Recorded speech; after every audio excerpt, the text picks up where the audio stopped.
ជំរាបសួរថ្ងៃនេះខ្ញុំសូមធ្វើការបង្ហាញអំពីរបៀបដំឡើង firmware របស់កាមេរ៉ា Panasonic Lumix ជាដំបូងយើងត្រូវចូលទៅកាន់ setting ដើម្បីធ្វើការ format memory card ជាមុនសិន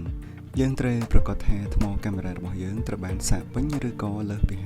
50% បន្តមកទៀតយើងចូលទៅកាន់ website របស់ក្រុមហ៊ុន Panasonic ឧទាហរណ៍ខ្ញុំជ្រើសរើសយក Panasonic Lumix S5 Mark II យើងចុច download យើង scroll ចុះមកក្រោមដើម្បី accept ឥឡូវនេះយើងទទួលបាន file មួយហើយយើងត្រូវធ្វើការ extract file នឹងចេញហើយ copy ចូលទៅកាន់ memory card ដែលយើងបាន format រួចរាល់បន្តមកទៀតយើងចូលទៅកាន់ camera setting ហើយយើងជ្រើសរើសយក firmware update កាមេរ៉ានឹងបង្ហាញលេខ firmware ថ្មីហើយយើងចុចយក yes នៅពេលដែល firmware update កំពុងតែដំណើរការសូមកុំចុចប៊ូតុងណាមួយនៅលើកាមេរ៉ាហើយរងចាំដល់កាមេរ៉ាបញ្ចប់ការ update រួចរាល់ជាការស្រេច